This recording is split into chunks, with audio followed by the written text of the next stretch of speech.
بسم اللہ الرحمن الرحیم۔ سامعین کرام، آپ سن رہے ہیں اردو کہانی کوہنا مشق، جس کے مصنف ہیں مرزا امجد بیگ ایڈوکیٹ، اور یہ اس سلسلے کی آخری اور قسط نمبر 4 ہے۔ مجھے امید ہے آپ کو میری یہ کاوش پسند آئی ہوگی۔ آپ نے اگر ابھی تک میرا چینل کہانی گھر سبسکرائب نہیں کیا تو ابھی میرے چینل کو سبسکرائب کر کے بیل نوٹیفیکیشن آن کر لیجئے تاکہ آنے والی ہر نئی کہانی کی اطلاع بر وقت آپ تک پہنچ سکے۔ منظر اسی عدالت کا تھا اور وٹنس باکس میں اس کیس کی سب سے اہم گواہ یعنی مدعی نرگس کھڑی تھی۔ گزشتہ 20 جنوری کو نرگس کے شوہر اشتیاق بیگ کو بڑی بے دردی سے قتل کر دیا گیا تھا، لیکن نرگس کے بناؤ سنگھار اور پہناوے سے لگتا نہیں تھا کہ وہ بیوہ ہو۔ وکیل استغاثہ اپنا کام مکمل کر چکا تو جرح کے لیے نرگس والے کٹہرے کے نزدیک چلا گیا۔ پھر اس کے چہرے پر نگاہ جما کر ہمدردی بھرے لہجے میں بولا، نرگس صاحبہ، مجھے اس بات کا سخت افسوس ہے کہ کچھ عرصہ قبل آپ کے شوہر کو قتل کر دیا گیا۔ میں آپ کے دکھ درد میں برابر کا شریک ہوں، مگر یہ کارروائی بھی ضروری ہے۔ کوئی بات نہیں، وہ سپاٹ آواز میں بولی، جب یہ کیس عدالت میں لگا ہوا ہے تو پھر یہ سب تو ہونا ہے۔ آپ اپنا کام شروع کریں۔ نرگس صاحبہ، کیا یہ درست ہے کہ وقوعہ کے روز یعنی 20 جنوری کی صبح آپ کو اچانک گھر سے باہر جانا پڑ گیا؟ ایک فون آیا تھا اور میں نے دانستہ جملہ ادھورا چھوڑ دیا تھا۔ وہ ٹھہرے ہوئے لہجے میں بولی، جی یہ درست ہے، وہ ایک میڈیکل سٹور والے کا فون تھا۔ ڈاکٹر نے میرے شوہر کو جو ادویات لکھ کر دی تھیں ان میں ایک گولی اکثر مارکیٹ سے شارٹ رہتی تھی اور اسے تلاش کرنے میں مجھے کافی دشواری ہوا کرتی تھی۔ میں نے اس میڈیکل سٹور والے سے کہہ رکھا تھا کہ جب بھی اس کے سٹور پر یہ گولی آئے تو وہ فوراً مجھے اطلاع دے۔ تو یہ ٹیلی فونک اطلاع اسی سلسلے میں تھی؟ میں نے پوچھا۔ جی ہاں، اس نے بڑے اعتماد سے جواب دیا۔ میں نے اپنی فائلوں کے پاس رکھی ایک کتاب کو اٹھا کر نرگس کی جانب بڑھاتے ہوئے کہا، یہ فیض احمد فیض صاحب کی شاعری کا مجموعہ ہے، کیا آپ نے یہ کتاب پڑھ رکھی ہے؟ اس نے عجیب سی الجھن بھری نظروں سے مجھے دیکھا اور لمحاتی تذبذب کے بعد وہ کتاب میرے ہاتھ سے لے کر سرسری انداز میں اس کا جائزہ لینے کے بعد مجھے واپس کرتے ہوئے بولی، نہیں، میں نے یہ کتاب نہیں پڑھی۔ کوئی بات نہیں، یہ ضروری نہیں ہے کہ ہر انسان نے ہر کتاب پڑھ رکھی ہو۔ میں نے مذکورہ کتاب اس کے ہاتھ سے لیتے ہوئے کہا، پھر سوالیہ نظر سے اس کی طرف دیکھتے ہوئے ان الفاظ میں اضافہ کیا، اگر میری معلومات غلط نہیں ہیں تو آپ کی رہائش نارتھ ناظم آباد کے علاقے میں ہے۔ آپ 200 گز کے ایک عالی شان بنگلے میں رہتی ہیں جو 2 بیڈ روم، ایک ڈرائنگ روم، ایک ٹی وی لاؤنج اور خوبصورت لان پر مشتمل ہے۔ آپ کی معلومات بالکل درست ہیں۔ وہ میرے پھیلائے ہوئے جال میں قدم رکھتے ہوئے بولی، یوں محسوس ہوتا ہے آپ نے میرے بنگلے کا وزٹ کر رکھا ہے۔ ابھی تک تو نہیں کیا، میں نے معنی خیز انداز میں کہا، لیکن اگر ضرورت محسوس ہوئی تو آئندہ پیشی سے پہلے یہ نیک کام بھی کرنا پڑے گا۔ اینی ہاؤ، میں نے لمحاتی توقف کر کے ایک گہری سانس لی، پھر سلسلہ سوالات کو آگے بڑھاتے ہوئے پوچھا، جس شخص نے وقوعہ کے روز آپ کو کسی مخصوص ٹیبلٹ کے بارے میں فون کیا تھا اس کا سٹور بھی نارتھ ناظم آباد ہی میں ہے؟ جی، اس نے مختصر جواب دینے پر اکتفا کیا۔ نارتھ ناظم آباد کراچی کا خاصا وسیع و عریض علاقہ ہے، میں نے گہری سنجیدگی سے کہا۔ کیا مذکورہ میڈیکل سٹور آپ کے گھر کے نزدیک ہی ہے یا کچھ فاصلے پر؟ نہ زیادہ دور نہ زیادہ نزدیک، اس نے جواب دیا، 10 سے 15 منٹ کا فاصلہ ہوگا۔ 10 سے 15 منٹ، میں نے ایک ایک لفظ پر زور دیتے ہوئے کہا، پیدل یا کار میں؟ جی پیدل واکنگ ڈسٹنس ہے، اس نے بتایا۔ اوکے، مگر آپ تو وقوعہ کے روز اپنی گاڑی لے کر گھر سے نکلی تھیں؟ جی آپ ٹھیک کہہ رہی ہیں، وہ اسبات میں گردن ہلاتے ہوئے بولی، مجھے 1-2 کام اور بھی تھے لہٰذا گاڑی ضروری تھی۔ وقوعہ کے روز آپ نے پہلے وہ اہم دوا حاصل کی تھی یا پہلے وہ دوسرے 1-2 کام نمٹائے تھے؟ میں نے اس کی آنکھوں میں دیکھتے ہوئے سوال کیا۔ ظاہر ہے میں نے پہلے وہ دوا حاصل کی تھی، اس نے بڑی رسان سے جواب دیا، دوسرے کام تو کسی وقت بھی کیے جا سکتے تھے۔ نرگس صاحبہ، کیا آپ معزز عدالت کو اس میڈیکل سٹور والے شخص کا نام بتانا پسند کریں گی جس نے وقوعہ کے روز فون کر کے آپ کو اس دوا کی دستیابی کی اطلاع دی تھی؟ کیوں؟ وہ بدکے ہوئے انداز میں بولی، اس کے نام کی کیا ضرورت ہے؟ آبجیکشن یور آنر، وکیل استغاثہ نے احتجاجی لہجے میں کہا۔ ڈیفینس استغاثہ کی معزز گواہ کو خواہ ہراساں کرنے کی کوشش کر رہے ہیں۔ اٹ از ناٹ فیئر، میں نے ترکی بہ ترکی جواب دیا، پھر جج کی جانب دیکھتے ہوئے کہا، جناب اعلیٰ، میری صورت ایسی خوفناک ہے، نہ میں نے ہاتھ میں آتشی اسلحہ اٹھا رکھا ہے اور نہ ہی میں نے ابھی تک کوئی جارحانہ دھمکی آمیز الفاظ کا استعمال کیا ہے۔ پھر معزز گواہ کس چیز سے ہراساں ہو رہی ہیں؟ معزز عدالت سے میری درخواست ہے کہ مجھے اپنی جرح مکمل کرنے کا موقع فراہم کیا جائے۔ جج نے نرگس کی طرف دیکھتے ہوئے کہا، بی بی، آپ کو اس میڈیکل سٹور والے شخص کا نام بتانا ہوگا جس نے وقوع کے روز آپ کو فون کیا تھا۔ ہو سکتا ہے تمہارے بیان کی تصدیق کے لیے اسے عدالت میں طلب کرنے کی ضرورت پیش آ جائے۔ جی، فرحان، وہ جلدی سے بولی، اس کا نام فرحان ہے۔ بیگ صاحب، پلیز پروسیڈ، جج نے میری طرف دیکھتے ہوئے کہا۔ نرگس صاحبہ، میری معلومات اور محکمہ ٹیلی فون کے ریکارڈ کے مطابق صبح 9:30 بجے آپ کے گھر کے فون پر کسی کی کال آئی تھی۔ آپ نے بتایا کہ اس میڈیکل سٹور والے فرحان نے 20 جنوری یعنی وقوع کے روز ٹھیک 9:30 بجے آپ کو اس مخصوص ٹیبلٹ کے بارے میں فون کر کے اطلاع دی تھی۔ میں نے اس کے چہرے پر نگاہ جماتے ہوئے کہا، میں غلط تو نہیں کہہ رہا؟ نہیں، آپ بالکل درست کہہ رہے ہیں، وہ تائیدی لہجے میں بولی۔ آپ اپنی گاڑی لے کر بنگلے سے نکلیں، سب سے پہلے آپ نے وہ ٹیبلٹس حاصل کیں، پھر اپنے دوسرے کام نمٹانے چلی گئیں، ایسا ہی ہوا تھا نا؟ جی، آپ ٹھیک کہہ رہے ہیں۔ مذکورہ میڈیکل سٹور آپ کے بنگلے سے واکنگ ڈسٹنس پر ہے۔ میں نے بدستور اس کی آنکھوں میں دیکھتے ہوئے کہا، آپ کے بقول 10 سے 15 منٹ کا فاصلہ، گاڑی میں تو اور بھی بہت کم لگا ہوگا۔ جی، میں 5-6 منٹ میں وہاں پہنچ گئی تھی۔ یعنی زیادہ سے زیادہ 9:40 پر آپ نے وہ میڈیسن حاصل کر لی تھی؟ میں نے ٹٹولنے والے انداز میں سوال کیا۔ جی بالکل، اس نے اثبات میں گردن ہلاتے ہوئے کہا۔ نرگس صاحبہ، ذرا سوچ کر بتائیں، میں نے ایک ایک لفظ پر زور دے کر ڈرامائی انداز میں پوچھا۔ 20 جنوری کو کراچی میں سن رائز یعنی طلوع آفتاب صبح 7:17 پر تھا اور سن سیٹ یعنی غروب آفتاب شام 6:06 پر تھا۔ مگر میں کیا کروں؟ وہ بکھری ہوئی آواز میں بولی، آپ یہ سب مجھے کیوں بتا رہے ہیں؟ اس لیے بتا رہا ہوں کہ مجھے آپ سے ایک نہایت ہی اہم سوال کرنا ہے۔ میں نے ٹھوس لہجے میں کہا، کون سا اہم سوال؟ اس کے چہرے پر گھبراہٹ نمودار ہوئی۔ 20 جنوری کی صبح کراچی کے مشرقی افق پر صبح 7:17 پر سورج طلوع ہوتا ہے اور ٹھیک 2 گھنٹے 13 منٹ بعد یعنی 9:30 بجے فرحان صاحب آپ کو فون کر کے ٹیبلٹ لے جانے کے لیے کہتے ہیں، اور آپ نے ابھی اس بات کی تصدیق کی ہے کہ آپ نے 9:40 پر وہ دوا حاصل کر لی تھی، یعنی 9:45 بجے سے بھی پہلے۔ میں نے تھوڑا توقف کر کے حاضرین عدالت پر ایک نگاہ ڈالی، پھر استغاثہ کی گواہ سے استفسار کیا، نرگس صاحبہ، آپ سے میرا سوال یہ ہے کہ کراچی کی ہسٹری میں یہی دیکھنے میں آیا ہے کہ میڈیکل سٹورز 11 بجے یا اس سے بھی کچھ بعد میں کھلتے ہیں۔ کیا فرحان صاحب کا میڈیکل سٹور کراچی کی حدود سے باہر ہے، یا 20 جنوری کو علی الصبح اپنا سٹور کھول کر کراچی کی ہسٹری میں اپنا نام ذرا مختلف انداز میں لکھوانے کے متمنی تھے؟ وہ بری طرح پریشان ہو گئی۔ وہ جی اور یہ جی سے کام نہیں چلے گا، میں نے وارننگ دینے والے انداز میں کہا۔ آپ جو بھی جواب دیں گی اس کی تصدیق کے لیے فرحان صاحب کو عدالت میں بلایا جائے گا۔ وہ بے حد گھبرائے ہوئے لہجے میں بولی، وہ دراصل فرحان کا سٹور اس وقت بند تھا، اس نے اپنے گھر سے مجھے فون کیا تھا۔ اس کی آنکھیں اور چہرہ زبان کا ساتھ نہیں دے رہے تھے، صاف دکھائی دے رہا تھا کہ وہ دروغ گوئی سے کام لے رہی ہے۔ میں نے اس پر چڑھائی کر دی۔ اس کا مطلب یہ ہوا کہ آپ نے وہ میڈیسن فرحان کے میڈیکل سٹور سے نہیں بلکہ اس کے گھر سے جا کر حاصل کی تھی؟ جی، وہ بس اتنا ہی کہہ پائی۔ یہ ایمرجنسی عقل سے ماورا ہے، میں نے سخت الفاظ میں کہا۔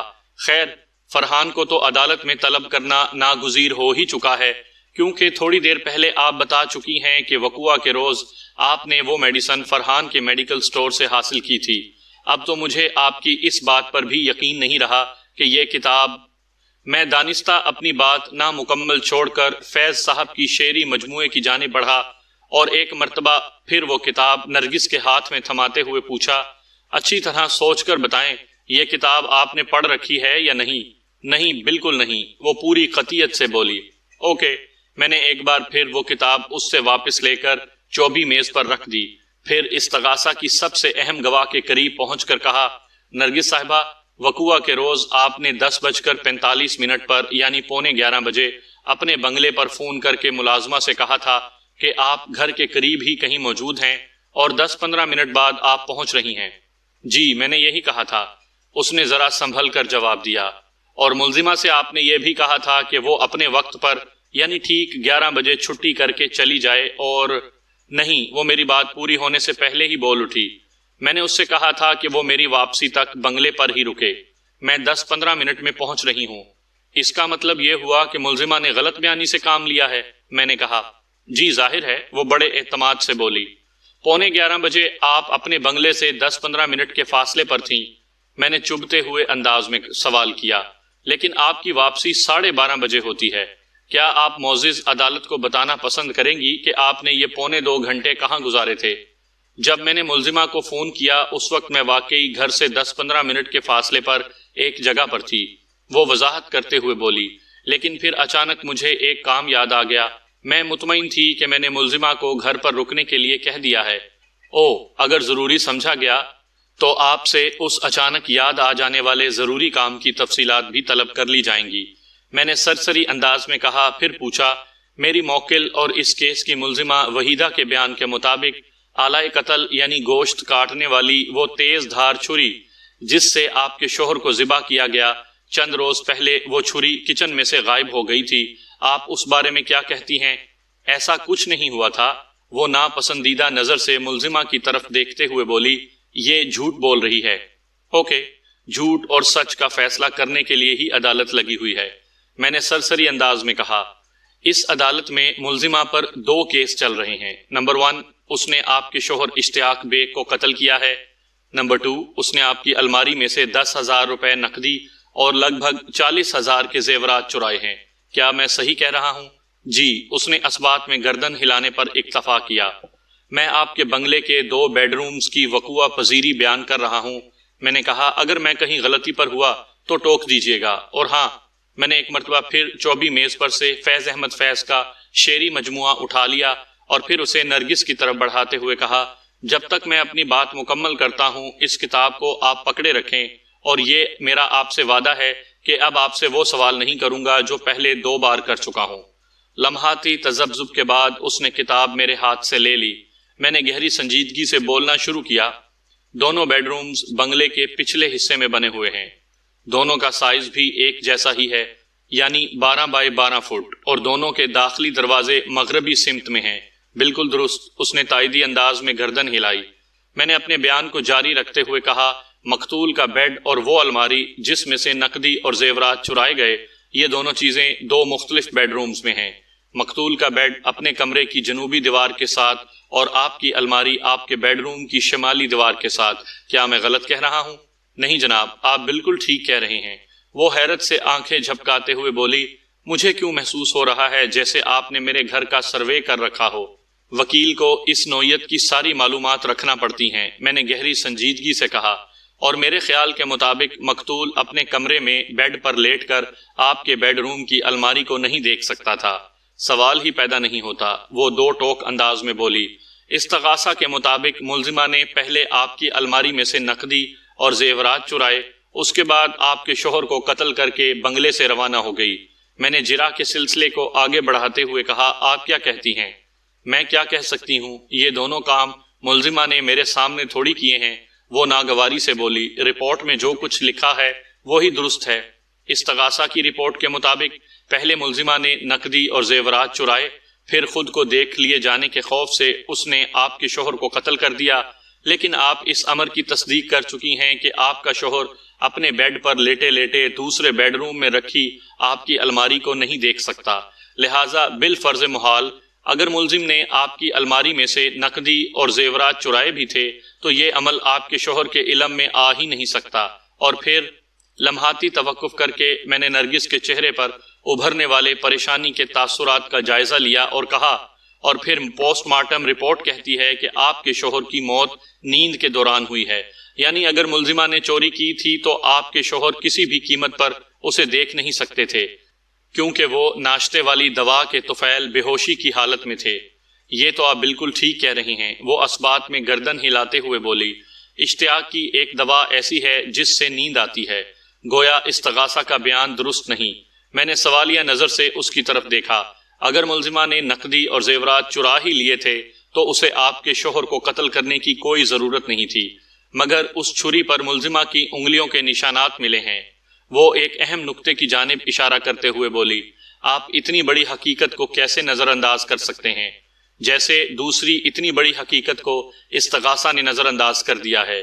میں نے سنسناتے ہوئے لہجے میں کہا، کیا مطلب ہے تمہارا؟ میرا مطلب ہے، آپ کیا کہنا چاہ رہے ہیں؟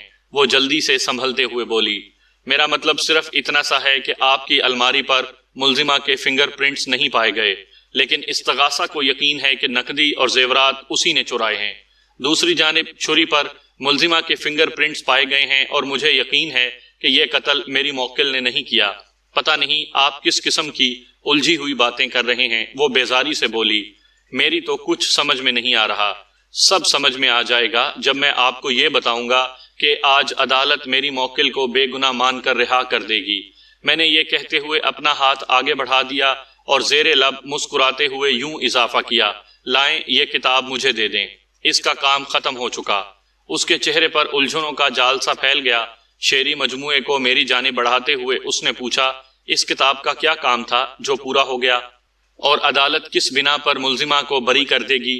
نرگس صاحبہ، میں آپ کے دونوں سوالوں کا جواب دوں گا، میں نے بدستور مسکراتے ہوئے کہا، لیکن دوسرے سوال کا جواب پہلے اور پہلے سوال کا جواب بعد میں۔ آپ کو میری اس بے ترتیبی پر کوئی اعتراض تو نہیں؟ جی نہیں، وہ سپاٹ آواز میں بولی۔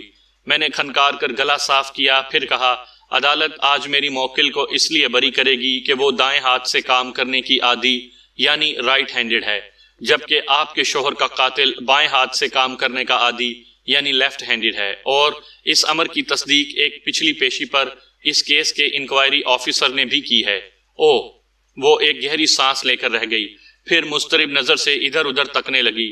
قبل اس کے کہ وکیل استغاثہ ہمارے بیچ کود پڑتا، میں نے نرگس کی آنکھوں میں جھانکتے ہوئے سرسراتی ہوئی آواز میں کہا، میں نے فیض صاحب کے اس شعری مجموعے کا 3 بار آپ سے لین دین کیا ہے، صرف یہ چیک کرنے کے لیے کہ آپ کس ہاتھ سے کام کرنے کی عادی ہیں، اور آپ نے ہر مرتبہ یہ ثابت کیا ہے کہ آپ لیفٹ ہینڈڈ ہیں، لہٰذا اشتیاق بیگ کا قتل۔ میں نے اشتیاق کو قتل نہیں کیا، وہ پھٹی ہوئی آواز میں بولی، فرید غوری بھی تو لیفٹ ہینڈڈ ہے۔ فرید غوری؟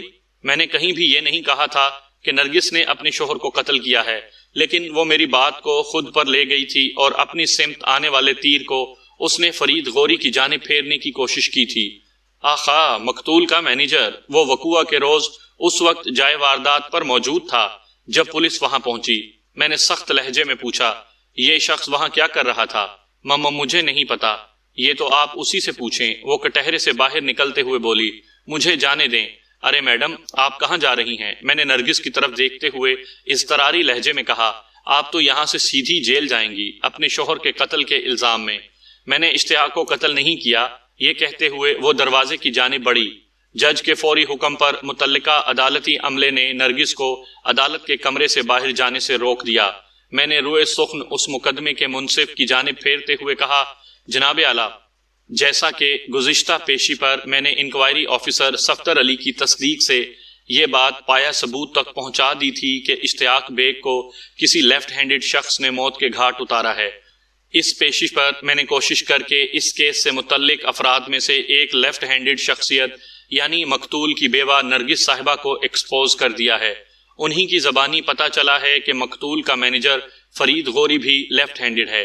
فرید غوری وقوع کے روز پولیس کی آمد کے وقت جائے واردات پر موجود پایا گیا ہے، اور اس کی موجودگی کے حوالے سے نرگس کچھ بتانے پر تیار نہیں، لہٰذا میں نے لمحاتی توقف کر کے ایک طویل گہری سانس لی، پھر سلسلہ دلائل کو آگے بڑھاتے ہوئے کہا، لہٰذا معزز عدالت سے میری پرزور استدعا ہے کہ نرگس اور فرید غوری کو شامل تفتیش کرتے ہوئے استغاثہ کو نیا چالان پیش کرنے کی ہدایت کی جائے۔